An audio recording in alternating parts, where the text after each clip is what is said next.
दोस्तों, हिंदू धर्म में प्रदोष व्रत मनुष्य के लिए बहुत कल्याणकारी माना गया है। यह व्रत महीने में 2 बार आता है, एक तो शुक्ल पक्ष की और कृष्ण पक्ष की त्रयोदशी को। यह व्रत पूरे शिव परिवार की कृपा प्राप्त करने के लिए किया जाता है। इसलिए इस दिन भगवान शिव, माता पार्वती और संपूर्ण शिव परिवार की पूजा करने का विधान है। रावण ने जितनी भी संपत्ति अर्जित की थी ना, वो भगवान शिव का ही प्रताप था। मान्यता है कि पूर्ण श्रद्धा और भक्ति भाव के साथ इस व्रत के करने से साधक की सभी मनोकामना पूरी होगी। सबसे पहले जान लेते हैं भगवान शिव की पूजा में क्या नहीं करना है। आपको नारियल नहीं चढ़ाना है। नारियल तो चढ़ाया जा सकता है, लेकिन नारियल का पानी नहीं चढ़ाना है। भगवान शिव की पूजा में कभी भी हल्दी सिंदूर का प्रयोग नहीं करना है। पूजा का फल नहीं मिलेगा आपको। तुलसी दल अर्पित नहीं करने हैं भगवान शिव की पूजा में। भगवान शिव की पूजा में केतकी के फूल भी नहीं चढ़ाने हैं। और शिवलिंग की परिक्रमा आपको पूरी नहीं करनी है। जलधारी तक आके परिक्रमा पूर्ण हो जाती है, तो इस बात का ध्यान रखें। सात्विक भोजन करना चाहिए। तामसिक भोजन का आपको सेवन नहीं करना है। व्रत के लड़ाई झगड़े से बचना चाहिए इस दिन, और अपशब्द किसी को नहीं बोलने चाहिए। सुबह जल्दी उठना चाहिए, देर तक नहीं सोना चाहिए इस दिन। और प्रदोष व्रत में दिन लोग जो व्रत रखते हैं उन्हें अन्न, चावल और नमक का सेवन दिन में नहीं करना चाहिए। और ज्योतिष शास्त्र में प्रदोष वाले दिन काले कपड़े भी आपको नहीं पहनने हैं। दोस्तों, स्कंद पुराण में इस व्रत के बारे में बताते हुए कहा गया है कि भगवान शिव प्रदोष के समय कैलाश पर्वत स्थित अपने रजत भवन में नृत्य करते हैं। जो भी व्रतधारी इस दिन प्रदोष की पूजा करता है, उसके सभी मनोकामना बहुत ही जल्दी पूरी होती है। प्रदोष का जो समय होता है बहुत ही अच्छा माना गया है। भगवान शिव की पूजा के लिए प्रदोष का समय बहुत अच्छा माना गया है। तो प्रदोष जैसे मैंने बताया बहुत सारे होते हैं, जैसे भूम प्रदोष, रवि प्रदोष, तो इसके बारे में भी जान लेते हैं। जल्दी जल्दी बताऊंगी।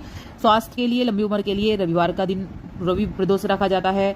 और जो चंद्र से परेशानी होती है उसके लिए, मनोकामना पूर्ति के लिए सोम प्रदोष रखा जाता है। भूम प्रदोष जो होता है, जो मंगलवार की पड़ती है, यानी कि उसमें जातकों को रोगी से मुक्ति मिलती है, जितने भी रोग होते हैं।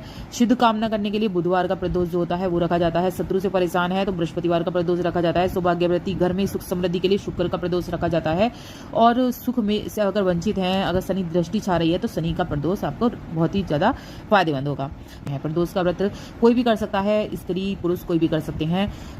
प्रदोष का व्रत रखने वाले लोग अन्न ग्रहण ना करें। पूरे दिन उपवास रखने के बाद सूर्यास्त में कुछ देर पहले स्नान कर सफेद रंग का वस्त्र धारण करें। मंदिर में स्वच्छ जल, गंगा जल का छिड़काव करें। फिर गंगा गाय की गोबर से मंडप बनाएं, जिस पर पांच अलग रंगों की मतलब रंगोली बनानी है।